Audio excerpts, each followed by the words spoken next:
What if the man who came to mop your floors quietly mended something far more valuable?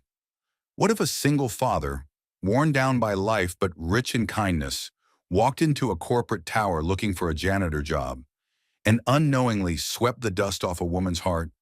This is not a fairy tale. It's a love story grounded in hard truths, gentle moments, and the kind of healing that doesn't shout.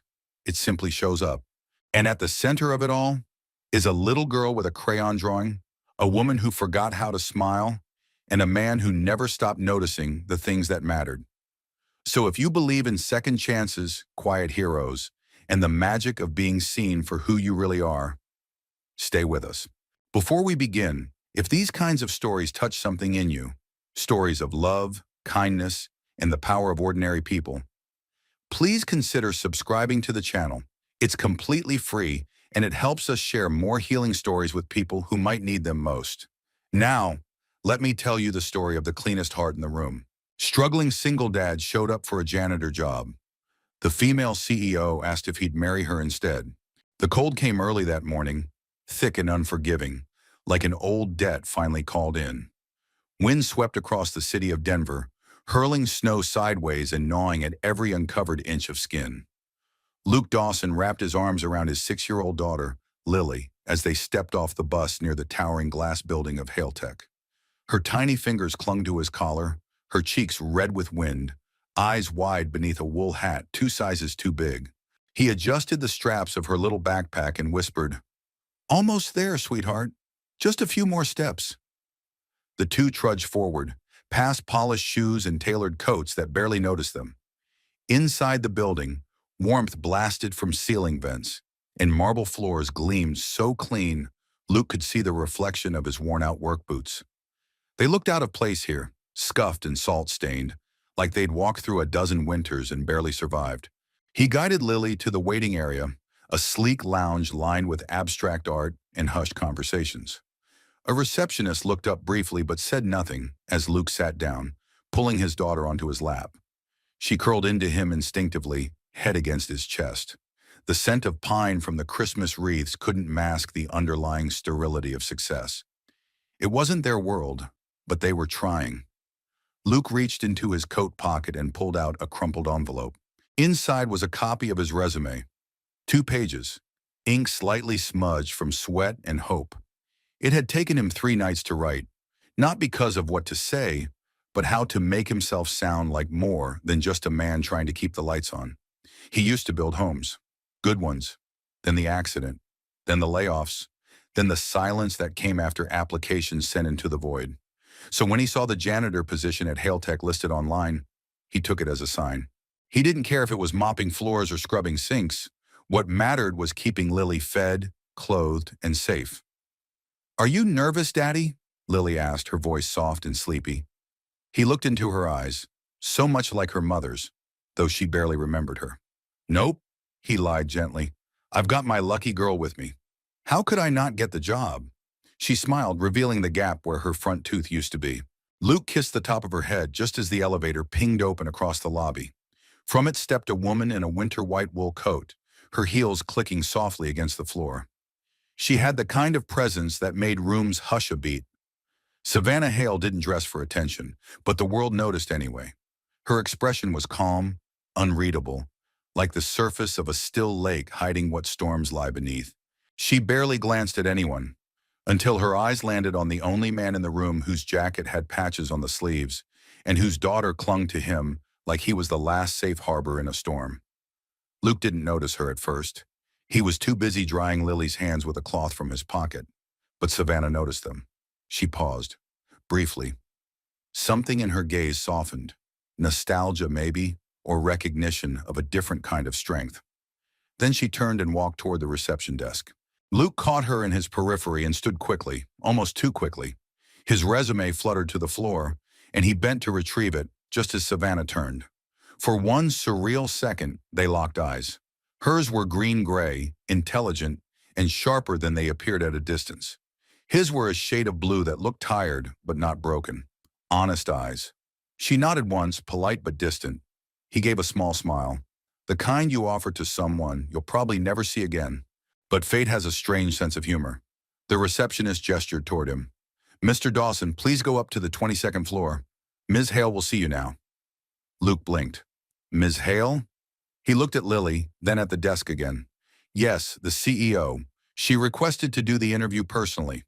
Lily gasped. The boss lady? Luke crouched beside her. I'll be right back, baby. Sit tight, okay? He took the elevator up with a confused mind and a fast heart. He wasn't dressed for a CEO's office. He wasn't prepared for anything but a mop and a key ring. On the 22nd floor, glass and steel stretched endlessly.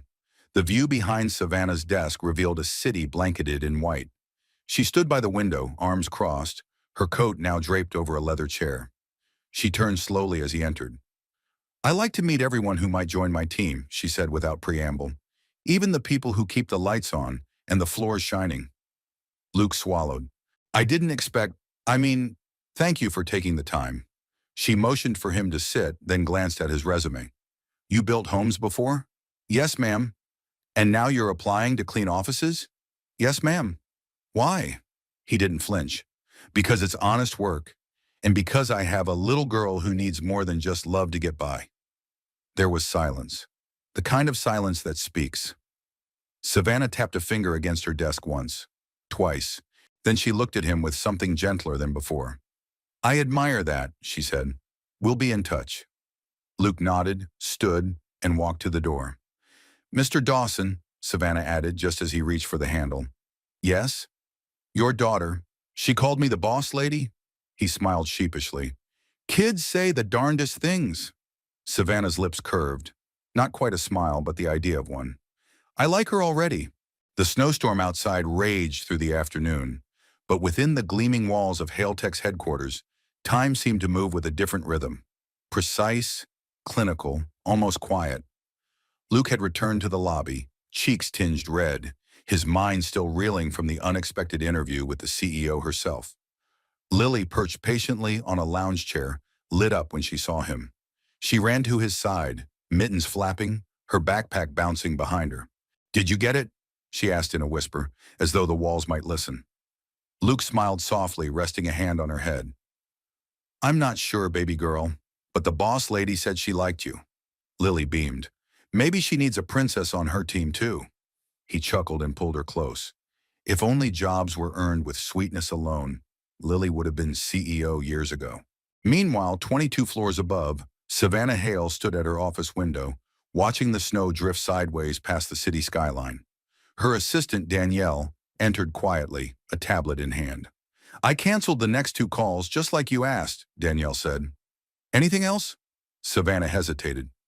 That man who came in for the janitor job, Luke Dawson. Danielle blinked. You want a follow-up? Savannah shook her head. Not yet. Just keep his file at the top of the pile. Danielle lingered, curiosity in her eyes, but knew better than to ask. Savannah Hale wasn't known for sentiment.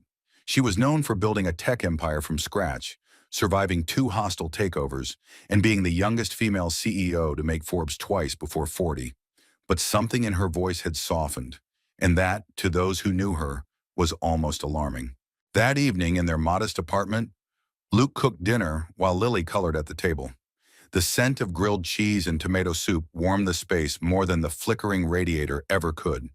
She had pretty hair, Lily said suddenly. Luke turned from the stove. Who? The boss lady. She looked like someone in a movie. Luke smiled. You think so? Lily nodded, dragging a crayon across the page. She looked lonely. He paused, spatula midair. What makes you say that? I don't know, Lily shrugged. She had those eyes, like the librarian does when no one borrows books. Luke stared at his daughter. She had a way of seeing people that made him both proud and a little awed. He plated the food and sat beside her, gently brushing her hair from her face. People can look strong on the outside and still be missing something inside, he said quietly. Like when you didn't have work, Lily asked. He nodded. Just like that. 2 days passed with no word from Hailtech. Luke didn't expect a miracle, but he hoped for one. He filled out other job applications, fixed a neighbor's broken step for gas money, and helped shovel snow for Mrs. Tanner in apartment 4B. He didn't complain. He'd learned long ago that resilience wasn't loud. It was quiet, steady, like breathing. On the third day, a sleek black car pulled up in front of their building. Lily pressed her face to the window. "There's a fancy car out there, Daddy." Luke looked up from the sink, dish towel in hand. A knock came. He opened the door to find a driver in a suit holding a sealed envelope. No words, just a nod and a handover. Inside the envelope was a typed letter, signed at the bottom in ink that shimmered slightly. "Dear Mr. Dawson, we would be pleased to offer you the janitorial position at Haletech, effective immediately. You are invited to a company luncheon this Friday. Feel free to bring your daughter." Savannah Hale Luke sat back in the kitchen chair, staring at the paper. Lily bounced in her seat. "We got it?" He exhaled slowly, nodding. "We got it." Friday came quickly. Luke ironed his one good shirt, creased but clean, and polished his boots until they could almost pass for decent. Lily wore her nicest dress, pink with faded flowers, and a sparkly clip that used to belong to her mother. At Haletech, they were guided to a rooftop garden, surprisingly lush despite the season, thanks to heating systems and glass panels. Tables were arranged in elegant rows, and music played softly in the background. Luke felt like a guest at someone else's wedding. Then Savannah arrived. She wore navy blue, simple, tailored, striking. Her gaze swept the crowd and landed on Lily first. She smiled. "Miss Boss Lady," Lily called cheerfully, earning a ripple of polite laughter from those nearby. Savannah approached them, crouching to Lily's eye level. "Are you excited to start your new job, Miss Dawson?" Lily giggled. "Daddy got the job. I'm just the assistant." Savannah looked up at Luke, her expression unreadable for a moment. "You clean more than floors, Mr. Dawson. I saw that on day one." He didn't know what to say, so he simply said, "Thank you." She straightened and looked out at her guests, then back at Luke. "You ever think about how sometimes people come into your life not to fix it, but to remind you what was worth building in the first place?" He didn't answer right away, but something inside him stirred.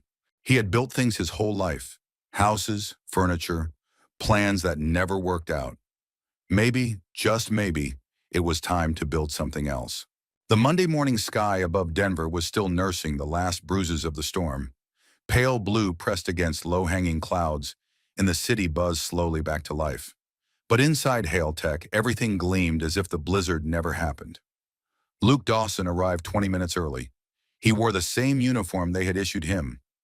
Dark navy coveralls with a name patch he hadn't asked for, but appreciated. It reminded him of the days when he had a trade, a title. Luke stitched over the chest, like a quiet reintroduction to the world. His first job, the main lobby. He was given a cart with supplies, a key ring heavy with doors he hadn't yet opened, and a clipboard detailing assigned cleaning zones. But nobody mentioned the jammed file cabinet in the HR hallway or the constantly flickering light in the second-floor break room. Nobody said a thing about the basement's leaky faucet or the loose stair railing on the fire escape. Luke noticed all of it, and by noon he'd fixed 3 of the 4. Downstairs, Savannah Hale sat behind her wide desk, flipping through the morning reports. Her assistant, Danielle, stood across from her with a familiar tension in her shoulders. "There's been chatter about the new hire," Danielle said finally. Savannah didn't look up. "Let them chatter.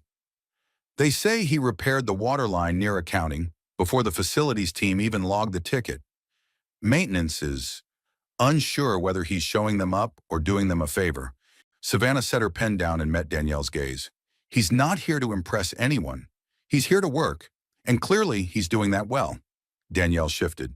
"He also reorganized the supply closet." Savannah raised an eyebrow. "He what?" "Alphabetized everything. Even found 6 missing light bulbs and a box of paper towels from 2019. A beat passed. Then a smile tugged at the corner of Savannah's mouth, barely visible, but real. "Remind me," she said, returning to her report. "What's the job title we gave him?" "Janitor." She looked out the window. "Feels inadequate." By Tuesday, Luke had made quiet rounds through every floor except the executive wing. Not because he wasn't allowed, he just didn't feel ready. He patched a scuff on the lobby wall using leftover paint he'd found in storage. He rewired a faulty hand dryer in the third-floor restroom. He adjusted the height of every crooked wall frame in the hallway outside finance, because they'd been just off-center, and that bothered him. No one asked him to. He just saw things, things other people ignored. That afternoon, while replacing a bulb in the stairwell, a young man from the IT department paused and watched. "You always go this hard?" the guy asked. Luke wiped his hands. "Only on days that end in I." The man smirked and held out his hand. "Josh, welcome aboard." That handshake was the first of many. By Thursday, word had traveled. Some folks raised their coffee cups when Luke walked by. A few nodded respectfully. One woman in marketing left a thank you note taped to a newly polished mirror, written in pink ink. "We notice, and we appreciate." Luke didn't read too much into it. He wasn't here for recognition. He was here because rent didn't pay itself, and Lily still needed new shoes. But there was something satisfying about making things better, even in small, quiet ways. That evening, after his shift, he passed the executive elevator on the way out. The doors opened. Savannah stood inside, talking to someone on a Bluetooth earpiece. She paused when she saw him. Their eyes met. She gave him a quick nod, then gestured toward the panel. "You going down?" He hesitated. "I was about to take the stairs." She arched a brow. "You've already fixed 3 light fixtures, 2 leaky pipes, and a dozen minor annoyances this week. I think you've earned the elevator." He stepped in. The doors slid closed. She ended her call and leaned against the side wall, arms crossed. "You don't miss anything, do you?" "I try not to. Even the details nobody else notices. That's usually where the real problems hide." She studied him a moment. "Where'd you learn that?" Luke glanced at the floor indicators. "Being a dad, being broke, both will teach you to watch what others ignore." She didn't laugh, but she didn't look away either. "You're not what I expected," she said. "Neither are you," he replied. The elevator stopped. Before the doors opened, she said quietly, "I meant that as a compliment." Luke looked at her. "So did I." Then she was gone, heels clicking into the marble hallway, her silhouette swallowed by the glow of the top floor. That night back home, Luke tucked Lily into bed. She was halfway through a storybook when she blinked sleepily and asked, "Did you fix anything big today?" Luke smiled. "Only a few little things." She yawned. "Those matter too." He nodded. "Sometimes they matter the most." He turned off the light, sat by the door for a few minutes longer than usual, thinking not about what he'd done, but how, for the first time in a long while, he felt useful again. Not just needed, valued. And that made all the difference. Savannah Hale was not used to receiving handwritten notes. Her world ran on emails, executive summaries, and digital signatures. So when she found a folded sheet of paper lying neatly on her desk that Friday morning, nestled beside her latte and glowing monitor, she nearly ignored it. But the childlike scrawl stopped her hand mid-reach. She unfolded the page. A crayon drawing greeted her first. A stick figure woman in high heels and a triangle dress stood next to a tall man holding a mop. Between them was a little girl with yellow pigtails, arms raised like she was flying. Above their heads floated a smiling sun in a crooked rainbow. Underneath, in pink marker, were 5 words written with proud imperfection. "Thank you for my daddy." Savannah's hand stilled. For a long moment, the quiet of her office wrapped around her like a blanket she didn't know she needed. She stared at the drawing again, its innocence, its sincerity. Then she leaned back in her chair and exhaled a breath she hadn't realized she'd been holding. Downstairs, Luke was changing out a faulty light panel near the marketing wing when Savannah found him. "Mr. Dawson," she called, voice neutral but firm. He looked up from the ladder. "Ma'am?" She held up the paper. "Your daughter's work." His eyes widened. "Oh, yes, ma'am. I didn't know she left it on your desk. I told her not to wander up here." Savannah shook her head. "She didn't leave it. My assistant said she handed it directly to her and asked that I read it before lunch." Luke winced. "She means well. I hope it didn't cross a line." "No," Savannah said softly. "It didn't." There was a silence. Then she handed the drawing back. "I've never received anything like this before. From anyone."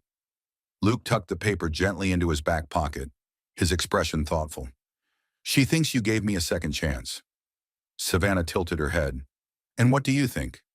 "I think—" He paused, lowering the ladder. "Some people lead with money, others with fear.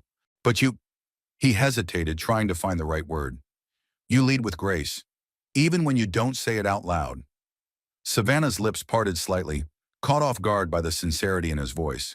She wasn't used to compliments that didn't come with flattery or an agenda. "Thank you," she said finally. "Anytime." She turned to leave, then stopped and looked back. "Tell Lily, she's a better communicator than most department heads." Luke smiled. "She'll be thrilled." That weekend, Savannah found herself standing outside the old public library on West 12th Street. It had been nearly 20 years since she'd set foot inside. The building had been part of her childhood, back when her mother still believed in quiet places and her father hadn't yet bought her silence with boarding schools and gold watches. Inside, nothing had changed. The floors creaked in the same places. The air still carried the scent of worn pages and memories too fragile for daylight. She wandered into the children's section without meaning to. A little girl sat on the floor, legs crossed, reading aloud to a stuffed rabbit in her lap. The scene brought back a pang she hadn't expected. She remembered being that small, and she remembered the first time someone told her reading was a waste of time if it doesn't lead to results. Back then, she'd believed them. She didn't anymore. Monday came with the cold clarity of early February. Luke arrived on time as always and made his way to the mailroom to fix a jammed sorting machine. The mailroom clerk, an elderly man named Jerry, offered him a cup of lukewarm coffee in a paper cup. "You've been here, what, 2 weeks?" Jerry asked, squinting at him. "Just about." "Already doing more than the guys who've been here 2 years." Luke shrugged. "Just trying to help where I can." Jerry nodded. "This place could use more people like you." Luke smiled. "I think every place could." That afternoon, he passed Savannah in the hallway outside the boardroom. She was walking fast, phone in one hand, tablet in the other, voice low and clipped. But when she saw him, she paused. "Mr. Dawson." He stopped mid-step. "Yes, ma'am?" "I wanted to ask you something." She glanced down the hallway, then stepped closer, her voice lowering. "Would you be willing to help evaluate some safety issues in the older parts of the building? You seem to have an eye for things most people miss." Luke blinked, surprised. "Sure, I'd be happy to." "Good." She tucked the tablet under her arm. "I'll have someone email you access clearance." He nodded. "Thank you for trusting me with that." Her eyes met his. "You've earned it." And for the first time since joining Hailtech, Luke felt something more than useful. He felt seen. That evening, as he and Lily sat in their favorite corner booth at a local diner, she chattered about a reading contest at school and how she wanted to win a big shiny ribbon for reading the most books. Luke listened, content, until she paused and asked, "Do you think Miss Savannah's lonely?" He blinked. "Why would you say that?" "She smiles like someone who used to smile a lot but forgot how." He stared at her for a long beat, then reached for her tiny hand across the table. "You might be right," he murmured. "Maybe we can help her remember." The forecast hadn't warned them. Not properly. The snowstorm swept in fast and brutal, swallowing the Denver skyline by mid-afternoon. By 5 o'clock, most of Hailtech's employees had gone home. Those who stayed behind gathered near windows, watching the parking lot disappear into a white blur. Cars stuck, roads closed, cell service flickered. By 6, the power went out. Luke was on the lower floor when the lights died, changing a flickering fixture outside the legal department. The sudden darkness was complete, a smothering black that startled even him. He froze for a moment, then reached for the flashlight on his tool belt, clicking it on with the calm reflexes of a man who'd handled worse. The emergency generator kicked in seconds later, humming from somewhere deep in the building's gut. Dim backup lights flickered to life in the hallways, casting a pale, uncertain glow. Luke exhaled. Not fear, just focus. He made his way to the security office first. Inside, the building's oldest night guard, Reuben, was shivering despite his coat, a hand over the space heater that wasn't working anymore. "You okay?" Luke asked. Reuben grunted. "Generator's only powering half the building. Basement's out. Vents are down too. Cold's leaking in." Luke nodded. "Stay here. I'll check the panels." "You sure?" "I've handled worse in a winter like this." Savannah had stayed late for a board call that kept getting delayed. When the lights dimmed, she stood at her window, watching her city vanish behind thick flurries. She didn't panic. She never did. But something about the silence that followed felt different tonight. Not dangerous. Just hollow. Danielle had already left. Most of the top floor execs, too. She pulled on her coat and headed toward the stairs. By the time she reached the second floor, the halls felt abandoned. Then she saw the light, moving slowly, steadily, like a will of its own. Luke. He was carrying a second flashlight now, as if expecting to give it away. His sleeves were pushed up, and snow clung to his shoulders, dampening the fabric. He paused when he saw her. "Didn't expect you still here," he said. "Didn't expect you to be on rescue duty," she replied. Luke gave a lopsided grin. "I tend to hang around when things break." Savannah hesitated, then fell into step beside him. "You know the backup grid?" she asked. "I've learned it faster than I planned to." She studied him as they moved. "You always stay this calm in a crisis?" He turned his head slightly. "The world doesn't get less broken if you panic." Something about the way he said it made her chest tighten. It wasn't a line. It was lived-in truth. They descended to the basement together. The cold hit them first, sharp and unforgiving, the kind that seeped into your knuckles and spine. Luke led them past storage rooms and rusted old systems left from previous tenants. The boiler groaned as they passed. In the far corner, next to a series of emergency panels, Luke crouched to check a fuse. Savannah stood behind him, arms wrapped tightly across her chest. "You shouldn't be down here," he said without looking back. "I'm not much good in the boardroom without light," she answered. He smiled at the fuse box. "Fair enough." As he worked, Savannah's eyes scanned the room. Among the dust and cables sat an old folding cot, part of an outdated shelter plan. A threadbare blanket was still tucked into the frame. "You ever think this building has ghosts?" she asked suddenly. Luke paused. "You believe in that?" She shrugged. "Not ghosts exactly, just the energy we leave behind when we forget to care." He didn't respond at first. Then quietly he said, "Some buildings are more alive than the people inside them." Savannah turned toward him, startled by how true that felt. A few minutes later, the fuse clicked. A surge of life returned to the vents, and a distant hum followed. "Heat's back," he said. She exhaled. "You just saved half the office from hypothermia. Guess I earned my paycheck." "No," she replied. "You earned something more than that." He looked at her. She hesitated. "You remind me of someone," she said. "Someone I knew before all this. Someone good. Someone real." They climbed the stairs in silence. When they reached the ground floor, Savannah stopped. "I'm going to check on Reuben." Luke nodded. "Already did. He's warm now. And the others." "I lit up the vending area with spare bulbs from supply. Someone's passing out snacks like it's Halloween. People will be fine." She smiled, the kind of smile that doesn't quite reach the mouth, but lingers in the eyes. "You're not just fixing things here," she said quietly. "You're changing the way people feel about this place." Luke took a moment. It's easier to care about something when someone else already does. Their eyes met in the half-light. There was nothing romantic in that moment, just connection, something quietly human. "I should head out," he said. "Lily's staying with the neighbor tonight. She's expecting a story before bed." Savannah tilted her head. "What story will you tell her?" He smiled. "Probably something about ghosts who fix things in the dark." She chuckled. "I'd read that." He tipped his head in farewell and walked toward the exit, boots echoing softly across the tile. Savannah stood there for a long time, surrounded by a world she had built. And for the first time in years, it didn't feel empty. It felt like the beginning of something she didn't yet have words for. The Hail Tech Gala was an annual tradition, a corporate affair drenched in polished speeches and well-rehearsed smiles. Usually held in the rooftop atrium, it was a night reserved for C-suite mingling, award presentations, and carefully choreographed networking. This year, though, something shifted. Savannah Hale, ever the pragmatist, had insisted on extending invitations beyond the usual circle of executives and investors. The team called it outreach. She called it overdue. Luke Dawson received his invite 2 days before the event, hand-delivered by Danielle, who'd shown up with a warm smile and a note from Savannah. "Your table is near the garden wall. Dress however makes you feel comfortable. You've already earned your place."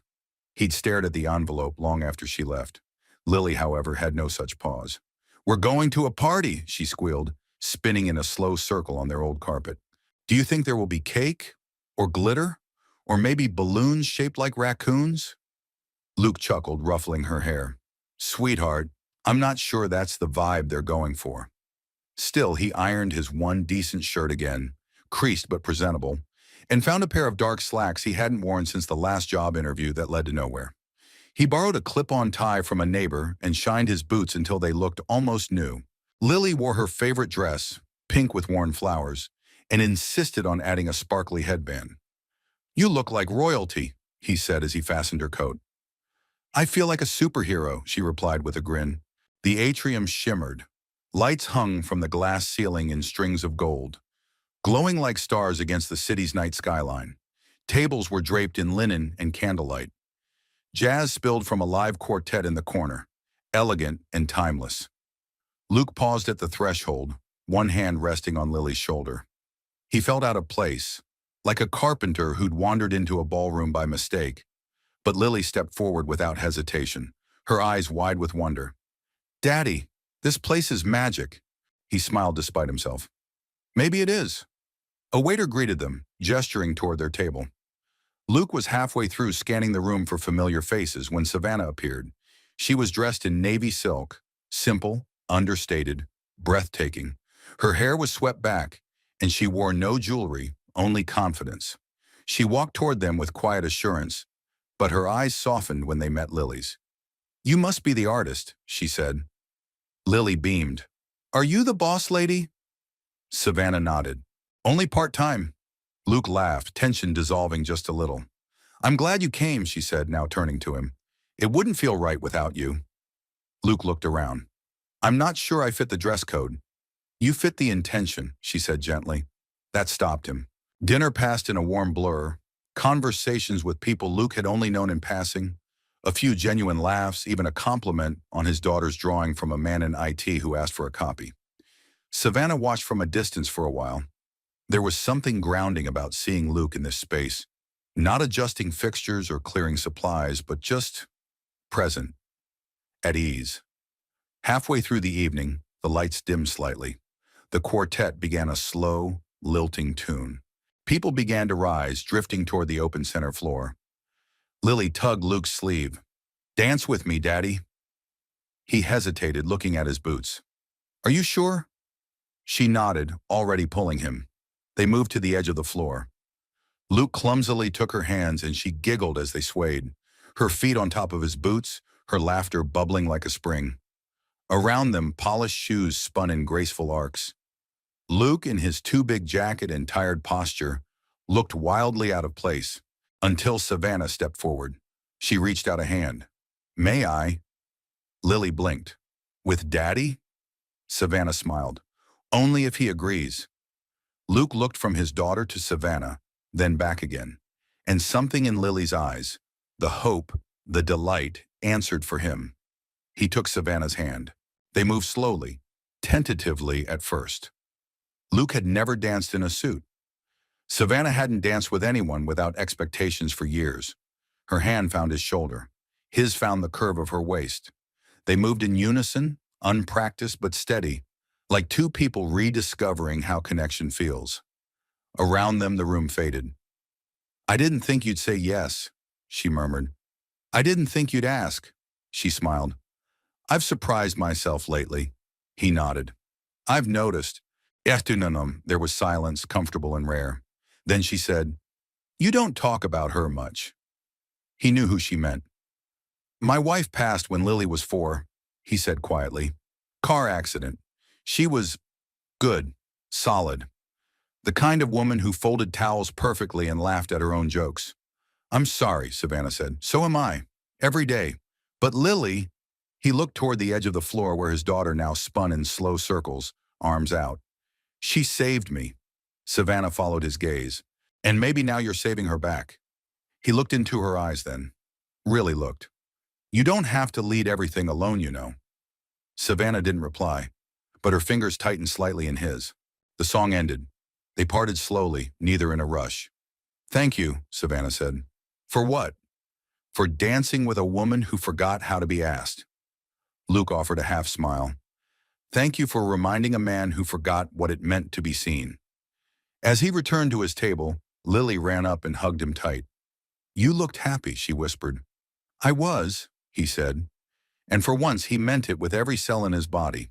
The Monday after the gala carried a strange hush, like the air after a thunderclap. Hailtech's usual rhythm had returned. Keyboards clicking, coffee brewing, meetings booked on back-to-back calendars, but something unspoken lingered. Luke noticed it in the way people paused their conversations when he walked by. Not coldness, just curiosity with edges. Polite smiles held longer than usual. A few hallway glances shifted faster than they should have. Something was different. By lunchtime, he had his answer. He was cleaning the executive lounge when Danielle entered, her usually composed expression now clouded with discomfort. Luke, she said quietly, glancing around, Savannah wants to speak with you. Now. Luke nodded, wiping his hands on a rag, and followed her down the hall. His steps were steady, but inside something coiled tight in his chest. They took the back elevator up to the 22nd floor. Savannah stood near her desk, arms crossed, back straight. The windows behind her were bright with midday light, but her eyes were shadowed. She waited until Danielle left the room before speaking. There was a meeting this morning, she said. Luke didn't sit. Let me guess, I was on the agenda. Savannah gave a small, tight nod. HR didn't initiate it, she added. It came from the board. Luke's jaw tightened. And? They want you removed from public-facing areas, effective immediately. He swallowed. Because I danced with the CEO? Savannah didn't smile. Because I danced with a janitor. The silence that followed was sharp, not hostile, but filled with the kind of truth that didn't need to be explained. I told them no, she said. Luke looked at her, unsure whether to feel relieved or guilty. I don't want to cause trouble. You didn't, she said. They just like their world neat, controlled, familiar. Luke nodded slowly. And I don't fit. You fit, Savannah said firmly. They just haven't updated their definitions. For a moment her voice faltered, softer now. But I can't fight them on every front. Not this way. Not yet. Luke didn't respond right away. He looked past her, at the skyline, the glass, the power she wielded, and the cage it had become. Maybe I should go, he said finally. You've got a company to protect. Her head snapped up. You think I care more about their approval than my own judgment? No, he said. But I know how people like that work. They wear down the good ones until they're tired enough to fold. Savannah stepped forward. Then let me be the one who doesn't fold. Luke shook his head. You've already given me more than most. Luke? No. He raised a hand, gentle but firm. Don't lose more battles just because you took a chance on someone like me. Her voice was barely above a whisper. You're not someone like anything, Luke. You're the most decent thing this building has seen in years. He offered a sad smile. That's why I should leave, so the building doesn't forget it. Luke packed up his small locker in the maintenance room that evening. Just a pair of gloves, a notepad with scribbled repair logs, and the drawing Lily made, the one Savannah had once held. He slipped it carefully into a folder and zipped his coat. No goodbyes, no announcement. Only the quiet way he'd entered, and the quiet way he left. That night, Savannah didn't go home. She sat in her office long after the sun dipped behind the mountains, the city lights below blinking like questions she no longer had answers to. She kept thinking of the way Luke had looked at her, not angry, not resentful, just resolved, like a man who knew he couldn't win in someone else's house, no matter how clean he kept it. Danielle came in around 9 with a glass of water. She hesitated before placing it on the desk. Do you want me to draft the official exit memo? Savannah shook her head. Write nothing, she said. Let silence be their memo. Meanwhile, Luke sat on the worn couch in his apartment. Lily curled up beside him, fast asleep under a patchwork quilt. The TV hummed faintly in the background, but he wasn't watching. He held the drawing in his hands again. Thank you for my daddy. His chest tightened. He thought about all the things he hadn't said, how he didn't regret a moment of it, how dancing with Savannah had felt less like a mistake and more like a memory he wanted to keep. She had looked at him like he was a man worth seeing, and that look alone might have been worth everything. The next morning, Luke slipped out early to fix the fence behind Mrs. Tanner's building. She didn't ask him to, But it leaned too far west, and he couldn't stop noticing things that needed repair. A habit, a calling. He wasn't sure anymore. By midday, he had the boards realigned and the gate swinging smooth. As he wiped the sweat from his brow, a familiar voice called out, "I told you not to leave without saying goodbye." He turned.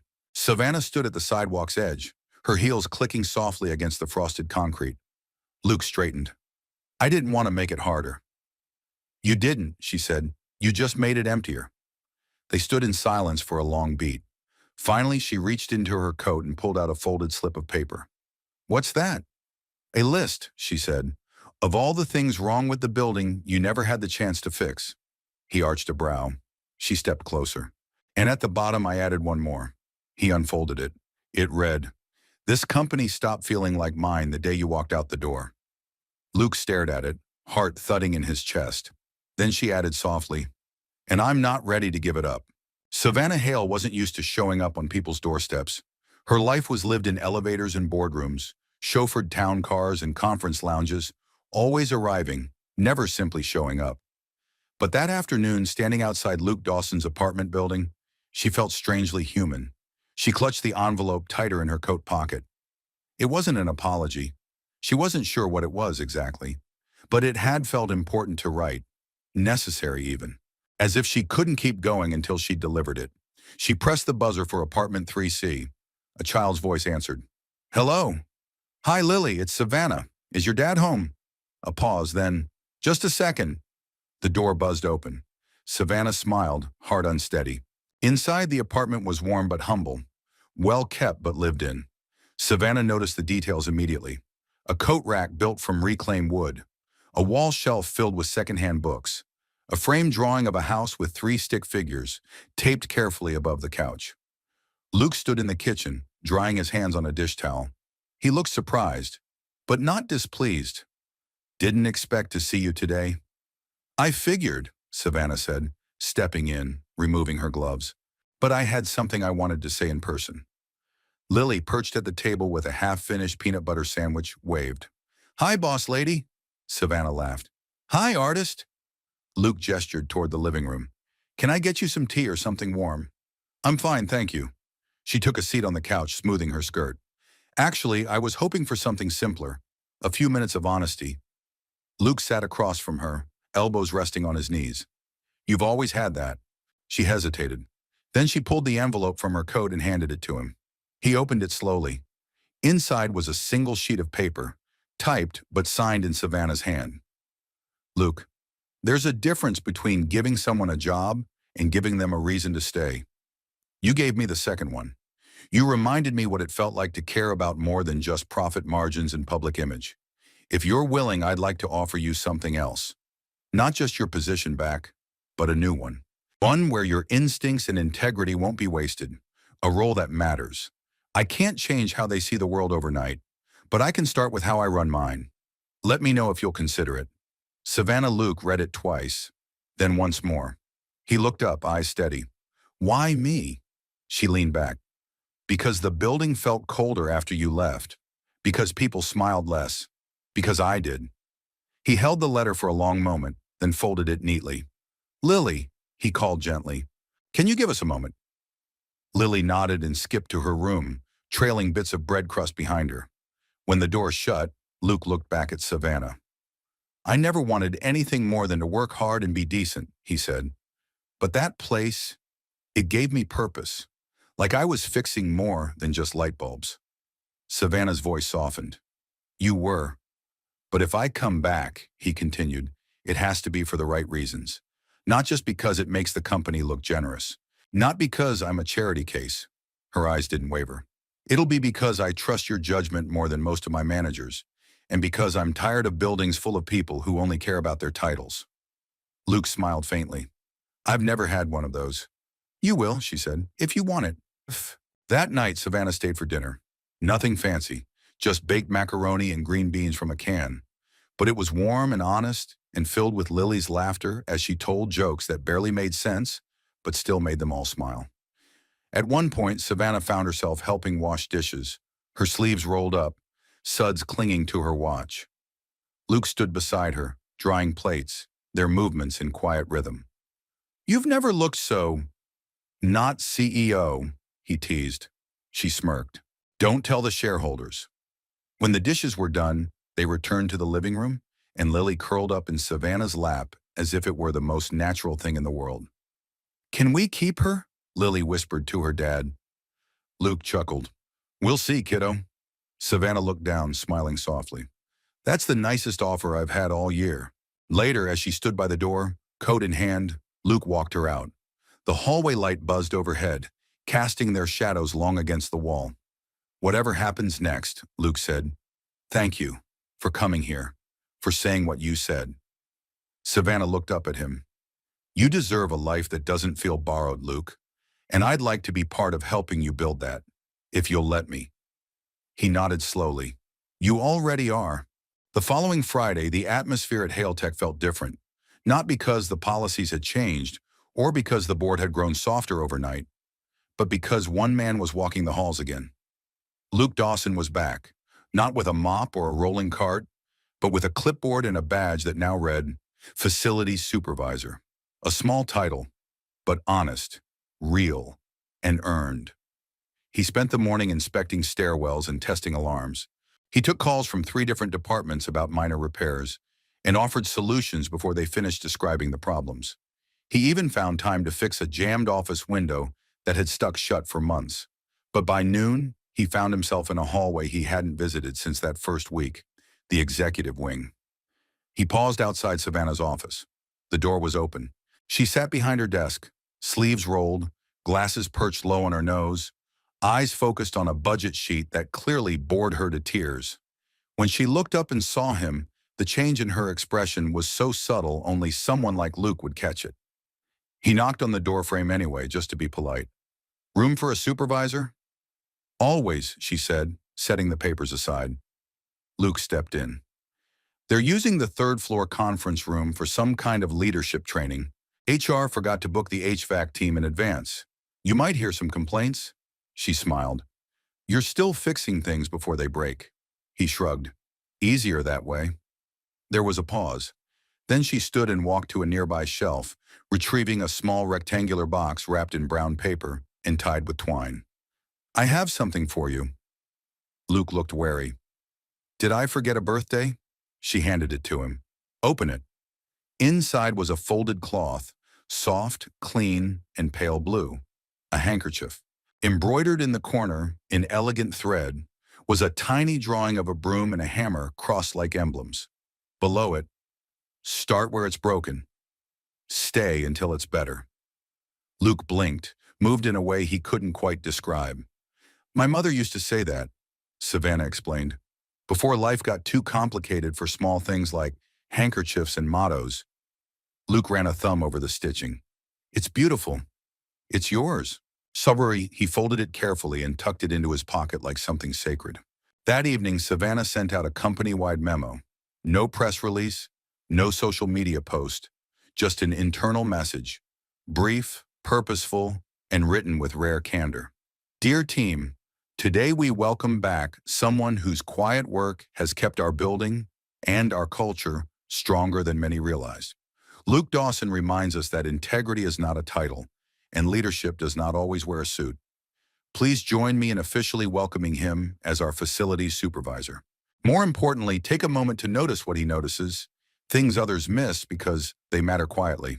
And if you're lucky, you might learn something from the way he listens. Savannah Luke read it that night with Lily asleep beside him, her hand still clutching her crayon sketch of the garden she hoped he'd build someday. He didn't know how many people would truly understand the message, but he understood it, and that was enough. The next week passed in steady, quiet ways. Luke settling into his new role, Savannah returning to her whirlwind of investor calls and product launches. Yet the distance between them seemed to shrink in invisible ways. Small meetings turned into shared coffee. Updates turned into slow conversations. One morning, Savannah stood beside Luke as he repaired a loose bench plank in the rooftop garden. You know, she said, brushing her fingers across the wooden armrest, this used to be my favorite place in the whole building. Used to, she shrugged. Stopped coming after my father died. It didn't feel mine anymore. Luke looked up. It does now? Her eyes softened. It does when you're here. He smiled, quiet and true. That Friday, Savannah walked into her office to find a small, unmarked envelope on her chair. Inside was a note written in Luke's careful hand. You once gave me a second chance without asking anything in return. You reminded me that some places don't need fixing, just noticing. That some people don't need saving, just someone to believe in them. This isn't a grand gesture, it's a quiet one. But if you're ready, I'd like to invite you to something better than dancing around feelings and waiting for signs. There's a place in my life for you, Savannah. Not as a CEO, but as the woman who saw me before anyone else did. Will you come home with me? Not tonight, but one day. For good. Luke Savannah read it 3 times, then once more. And when she set it down, she did something rare. She laughed. A small, delighted, surprised laugh. The kind that echoed off her office walls and felt like sunlight on stone. Spring arrived in Denver the way it always did. Tentatively, like someone afraid to take up space. Patches of snow still clung to shaded sidewalks. But the air had softened.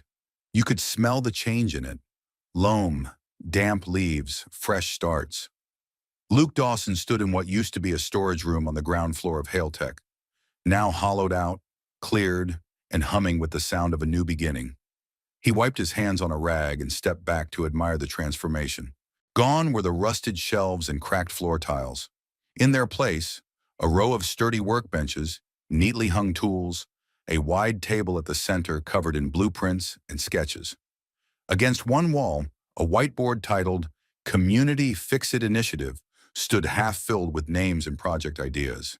It wasn't just a workshop, it was a seed, and Savannah had helped him plant it. She appeared in the doorway just past noon, carrying a to-go cup and a brown paper bag. You forgot lunch again, she said. Luke looked up, smiling. No, I just misprioritized. She handed him the bag. Roast beef and cheddar, and coffee that's actually hot. He took it gratefully. You spoil me. I consider it fuel for infrastructure. She walked the room slowly, eyes scanning the details he'd installed with care. Pegboard mounts, labeled bins, even a rack for donated materials from nearby vendors. You did all this in 2 weeks? She asked.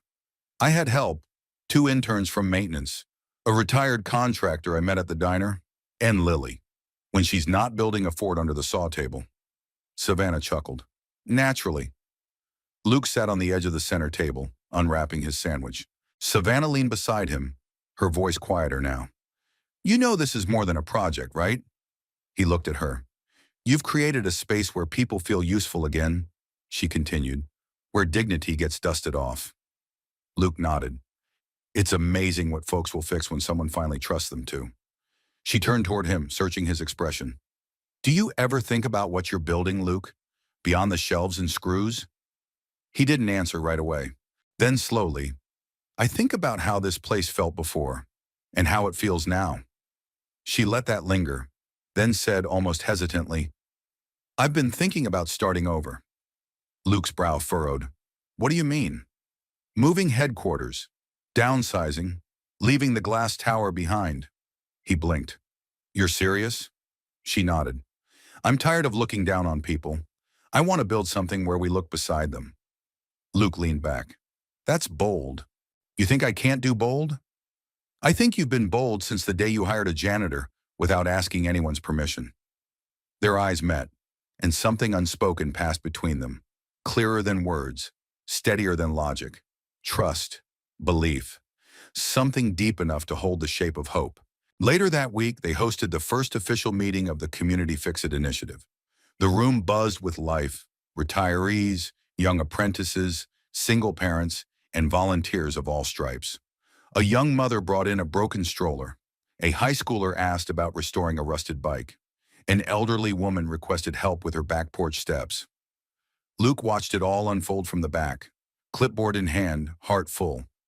Savannah stood beside him, arms crossed, smiling. You're in your element, she said. He glanced sideways. So are you, she grinned. Don't tell the board. Already did, he said. They're asking if you're secretly running for mayor. Savannah laughed, a real laugh, unguarded and warm. God help Denver. That night they walked home together, Savannah carrying Lily on her hip, Luke pushing a rolling cart filled with donated wood. As they neared his apartment, Savannah stopped in front of the building across the street. Vacant, ivy-covered, windows boarded, but structure intact. "What's this place?" she asked. Luke looked up. "Old bakery. Closed 10 years ago. City tried to sell it twice, but no takers." She tilted her head. "Think it could be a good school?" "For what?" "For building things. For fixing people." Luke smiled. "You mean like a trade school?" "No, like a heart school." He looked at her surprised, but she was serious. "I'm tired of watching people fall through the cracks," she said. "I want to catch some." Luke leaned on the cart, arms folded. "You thinking about giving it all up?" "No," she said. "I'm thinking of giving it all differently." He nodded slowly, the gears already turning in his mind. "I could draw up some plans." "I was hoping you would." Kiwan. They stood there a moment longer, the city humming around them, the stars just beginning to emerge through the haze. It wasn't a perfect plan, but it was a beginning, and beginnings were sacred. The garden behind the new Hale Tech Community Center wasn't much. Just a modest stretch of grass bordered by native wildflowers, a few benches made from reclaimed wood, and a young maple tree that still wore its nursery tag. But that afternoon, as the sun slanted low and golden across the rooftops, it became sacred ground. Luke Dawson stood near the garden archway, adjusting the collar of his shirt, freshly ironed, if a little too snug. He'd built the arch himself, sanded each beam until it was smooth as silk, wrapped the top in white linen and twined ivy, just the way Lily had described in her dream wedding doodle. There was no altar, no aisle runner, no band. But there were people. People who mattered. The retired mechanic who helped him wire the fix-it workshop. The widow whose fence he repaired in the snow. The teenager he taught to use a handsaw. And every one of them wore something borrowed and something grateful. At the edge of the garden, a makeshift sign read, "No gifts, just presents." Lily stood beside him, solemn in a lavender dress and white sneakers, holding a tiny bouquet of wildflowers, with the seriousness of a professional florist. "You nervous, Daddy?" she asked, tilting her head. Luke smiled. "A little." "Want me to hold your hand?" He nodded. "Please." She took it, small and warm. "She's gonna look so pretty," Lily added, beaming. "I know," he said. "She always does." Just then the crowd rustled. Savannah Hale stepped into view. She didn't wear white. She wore dusty rose, a soft, flowing dress that caught the light like something out of a sunrise. Her hair was pinned simply. Her hands were empty, her expression full. She walked alone, but not unaccompanied, because every step she took seemed carried by everything she'd survived. Grief, pressure, legacy, loneliness, and the quiet joy of choosing something that was finally hers. Luke's breath caught, not because she was beautiful, though she was, but because she was here. And that was everything. When she reached him, neither of them spoke right away. There was no officiant, just a circle of family, by bond rather than blood. Luke cleared his throat. "We didn't write vows," he said quietly. Savannah nodded. "We don't need to." He looked into her eyes. "But I'd like to say something." She nodded once. "I spent most of my life building things that other people walked away from. Houses, projects, promises. But when I met you," he paused, voice catching, "you didn't walk away. You stayed, even when it got complicated, even when I didn't know what to offer." He glanced down, then back up. "And for the first time in my life, I feel like I'm building something that will last. Not because it's perfect, but because it's real." Savannah's eyes shimmered, but her smile held steady. "I never believed in rescue stories," she said. "Not the kind where someone rides in and fixes your life. But I believe in quiet people. People who show up and keep showing up. People who listen. People who help you fix yourself." She took his hand. "You didn't rescue me, Luke. You reminded me I didn't have to do everything alone." He nodded slowly. And then, without fanfare, they exchanged rings. Simple bands forged by a local craftsman who asked only for a week's worth of volunteer hours in return. The applause that followed was uncoordinated, genuine, and joyful. Lily threw flower petals at both of them until they laughed. The reception was nothing more than folding chairs, a record player, and a table stacked with homemade pies. Luke danced with Savannah under the open sky, barefoot in the grass. They didn't talk much, just held each other as the music spun slow and sweet. Later, Savannah pulled Lily into her arms, and the three of them swayed together, surrounded by lantern light and the smell of spring. It was, as someone whispered near the lemonade table, the most honest wedding they'd ever seen. That night, after the guests had gone, and Lily had fallen asleep in a blanket fort built under the arch, Savannah and Luke sat alone on one of the benches he'd built. Stars winked between tree branches. Luke looked over. "You sure you're ready for this? A life with chipped mugs and laundry that never folds itself?" Savannah leaned her head on his shoulder. "I've had the corner office, the penthouse view, the award plaques," she said. "None of it ever felt like home." Luke kissed the top of her head. "Well," he murmured, "welcome home." And for the first time in both their lives, the word didn't mean a place.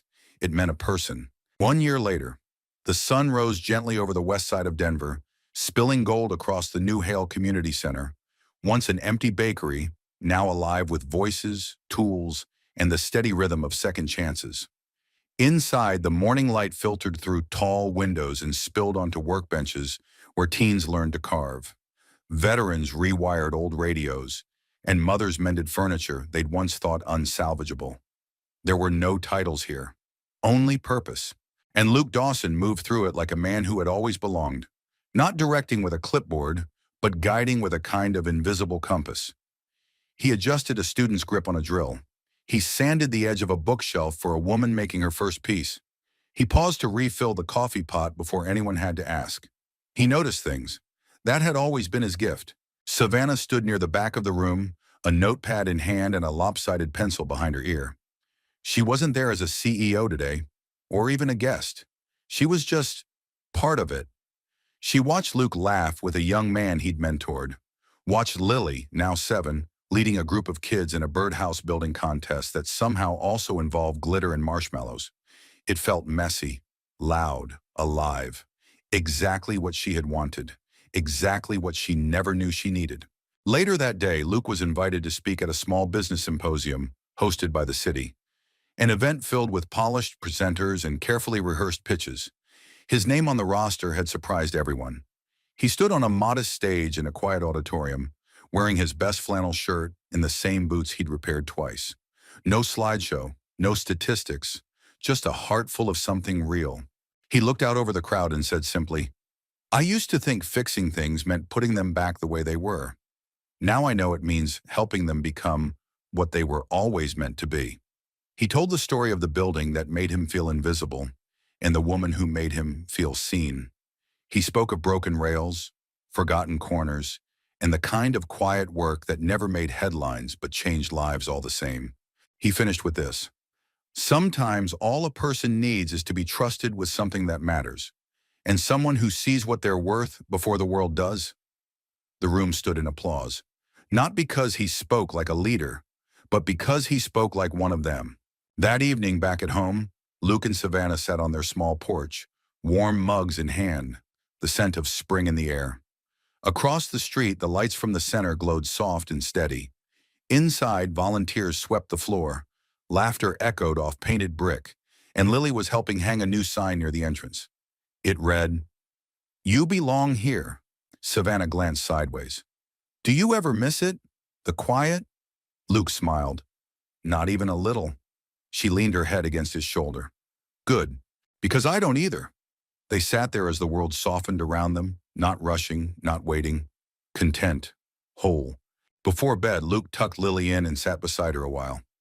"Do you think you'll always build things?" she asked sleepily. He smiled. "I think I'll always try." "And will Mom know about Savannah?" He hesitated, then brushed her hair gently from her forehead. "I think your mom would have liked her. She would have liked that we laughed again." Lily nodded once. Then before drifting off, she whispered, "I think she'd be proud of you." Luke sat still long after she'd fallen asleep. The house was quiet, but it didn't feel empty anymore. In the final light of the day, Savannah found the old handkerchief Luke had once tucked away. She unfolded it carefully and read the words again. "Start where it's broken. stay until it's better. She smiled and slipped it into a small wooden frame. Then she hung it by the door, a quiet reminder of where love begins and how it stays. Before you go, we'd love to hear from you. Where are you watching from? Let us know in the comments. We're always amazed by how far these stories reach. And what part of this story touched your heart the most? Was it the little girl's drawing, the dance under the garden lights, or maybe the quiet strength of a man who just kept showing up? If this story brought you a moment of peace, hope, or inspiration, please consider subscribing to the channel. It helps us keep telling these stories, ones that remind us how powerful kindness, love, and second chances can be. Thank you for spending your time with us. Until next time, take care of your heart and keep believing in the good.